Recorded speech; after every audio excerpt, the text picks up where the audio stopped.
देश भर में जनरल विपिन रावत को नम आंखों से श्रद्धांजलि दी जा रही है। दिल्ली में हिंदू सेना के कुछ लोग पोस्टर बैनर लेकर जनरल रावत के घर पर भी पहुंचे हैं। जनरल रावत अमर रहें के नारे लगाए जा रहे हैं। ये दक्षिण भारत की तस्वीर हम आपको दिखा रहे हैं, जहां पर देखिए जो पार्थिव शरीर है शहीदों का, उनको लेकर जब वहां से लाया गया तो किस तरीके से जो तमाम लोग हैं वो सड़कों पर थे, भारत माता की जय के नारे यहाँ पर लगा रहे थे। इस वक्त दिल्ली में धीरेन्द्र पुंडीर हमारे वरिष्ठ सहयोगी हमारे साथ जुड़ रहे हैं।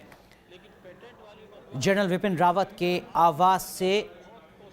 धीरेन्द्र पुंडीर, कुन्नूर की तस्वीर हम दिखा रहे थे जहां पर तमाम लोग देशभक्ति के भाव के साथ सड़कों पर हैं, भारत माता की जयकारे लगा रहे हैं जब पार्थिव शरीर वहां से लेकर जाया जा रहा है। इस वक्त जहां आप मौजूद हैं वहां किस तरीके की हलचल, लोगों से आपने बात की होगी, वो किस तरीके की यादों को साझा कर रहे हैं?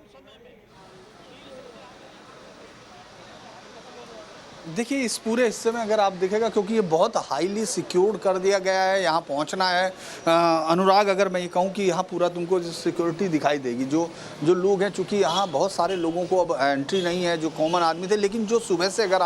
मैं आपको दिखाता, जो चूँकि इसके पीछे सेना भवन है, वो जगह है जहाँ से मतलब तमाम लोग, आर्मी का बहुत बड़ा तमाम ऑफिसेज हैं, तमाम बड़े लोग हैं, तो उनसे सुबह से जब वो आ रहे हैं तो आप ये सोचिए वो कैमरों की तरफ है बात करने, चूँकि कैमरे पर बात नहीं कर रहे हैं, लेकिन उनका एक ही शब्द निकल रहा है कि हमने एक ऐसा जनरल खोया जिसके पास बहुत सपना था। मतलब बड़ा इंटरेस्टिंग बात ये थी, वो ये कह रहे थे कि बहुत बड़ा चेंज ला रहे थे। ये हर एक, चूंकि बहुत सारे लोग आम जो सैनिक थे वो भी गुजर रहे थे, अलग अलग लोग थे, तो उनके साथ चूंकि अलग से इंटरेक्ट करने की कोशिश जो हम लोगों ने की बिना कैमरे के, तो सब एकदम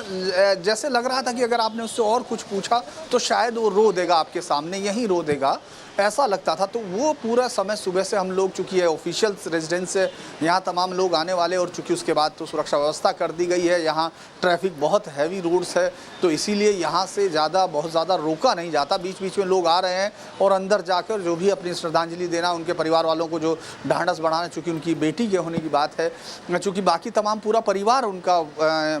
पूरे परिवार के तौर पर मधुलिका जी उनके साथ ही थी, उनकी 2 बेटियाँ हैं, एक शादीशुदा है। तो जिस तरह से ये पूरा का पूरा यहाँ आप माहौल देख रहे हैं, वो ऐसा लगता है जैसे एकदम शांत और एकदम स्तब्ध हो, क्योंकि किसी को ये समझ में नहीं आ रहा कि आखिर अचानक ऐसा कैसे हो गया, जिसके पास अगले 20 से 30 साल की वॉरफेयर टेक सबको बदलना है, जिसको ये जो लोग तमाम लोग बातचीत करते हैं, उनके जो यहाँ जो मेरे विचार से बहुत सीनियर ऑफिसर्स नहीं है, लेकिन ऑफिसर्स जो कमांड गुजरती है यहाँ से, क्योंकि यहाँ आपने देखा होगा एयरफोर्स का भी मुख्यालय,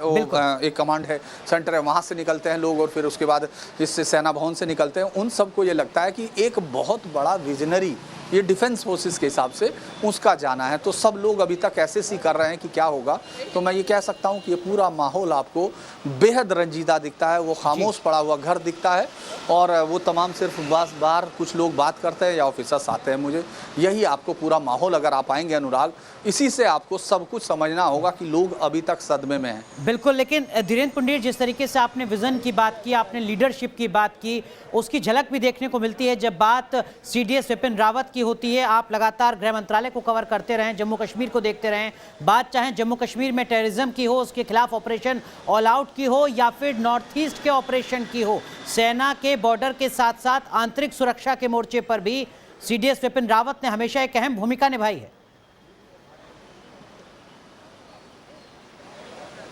देखिए, इतने बेबाक जनरल आपको बहुत हाल के सालों में नहीं मिलेंगे, क्योंकि हम लोग लंबे समय से इसको देख रहे हैं। मुझे चूंकि मैंने जितना पढ़ा डिफेंस को, उसमें याद होगा कि हम लोगों ने ब्रास टैक्स के बाद जो जनरल सुंदर जी की जगह मानी जाती थी स्ट्रेटजी के लोग तैयारी पर, कि किस तरह से वो विज़न आगे का, यानी अगले आने वाले 10 सालों तक पूरा वर्ल्ड सिनेरियो क्या होगा डिफेंस का, और उसमें हम कहाँ खड़े होंगे। इसके बाद इस तरह का जो पब्लिक उसमें भी था, जो लोगों के बीच में भी था, उस तरह का एक जनरल आपको CDS आपके मिले, जो पहले CDS भी बने, उसके बाद जो कमांड बनी, उसके बाद उन्होंने इंटीग्रेटिव बैटल ग्रुप बनाए, एक थिएटर कमांड, यानी जिस पर अब डिस्कस होता था, उस तरह का विजन था मणिपुर के उस बॉर्डर क्रॉस करने को लेकर। इससे पहले ऐसा नहीं है, जैसे बहुत सारे लोग ये कहते हैं कि इससे पहले भी किए, लेकिन आपने ओपनली ये कहा कि नहीं, अगर आप अब मेरी तरफ आंख उठाओगे तो फिर मैं आपको छोड़ूंगा नहीं। आप ये कहते हैं पहली गोली हमारी नहीं, लेकिन उसके बाद हमारी गिनती नहीं। ये जो आइडिया आपने कई बार सुना होगा रक्षा मंत्री के, हमारे रक्षा मंत्री राजनाथ सिंह, अक्सर आपने सुना होगा, लेकिन ये बातें तमाम चीज़ें अपने सैनिकों को, अपनी कमांड को क्लैरिटी के साथ जनरल विपिन रावत कहा करते थे। और जो बालाकोट वाले ऑपरेशंस में वो यहाँ दिखते थे, उरी कोट में जब उन्होंने उसमें एक बड़ा उसकी स्कीम बनाई थी, और मणिपुर वाले में पूरी तरह से उनको अपना ऑपरेशन हो था। यानी आपने हिंदुस्तान के 3 ऐसे बड़े ऑपरेशन जिनको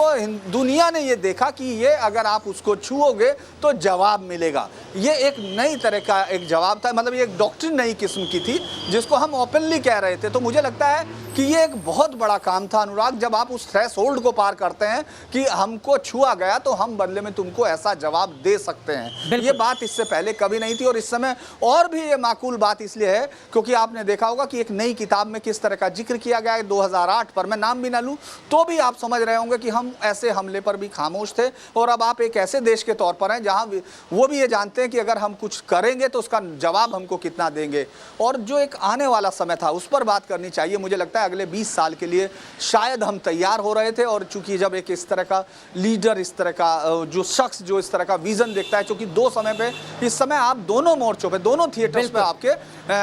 जो दोनों नेबर्स हैं उनके साथ आप एक बहुत अच्छी स्थिति में नहीं है, और बहुत तनाव की स्थिति में। ऐसे में जब क्लास रेंज का मूवमेंट हुआ था तब भी ये कहा गया कि इसमें भी बड़ी भूमिका इनकी है। तो मैं कह सकता हूं कि इस समय जब आप चाइना के साथ हेड टू हेड है तो अब 1987 का समदोरांगचू घाटी का वो याद होगा जब ये खुद उस समय वहां मौजूद थे। यानी मैं कहूं हिंदुस्तान के पिछले लगभग 4 दशक का इनका कैरियर रहा, और ये हर एक ऐसी जगह पर रहे जहां से इन्होंने सीमा के अंदर रहने वाले हिंदुस्तानियों को ये कहा कि हम यहाँ आपके लिए खड़े हैं, और उसको उन पर खड़े उतरे। मुझे यकीनन जिस तरीके के बयान भी हाल ही के दिनों में सीडीएस विपिन रावत के सामने आए, उससे एक भरोसा हर भारतीय में जगह अपनी रक्षा को लेकर, अपने मुल्क की सुरक्षा को लेकर। बहुत बहुत शुक्रिया धीरेन्द्र पुंडीर जुड़ने के लिए हमारे साथ और तमाम बातों को साझा करने के लिए। हर अपडेट लगातार न्यूज़ नेशन अपने दर्शकों तक पहुंचा रहा है।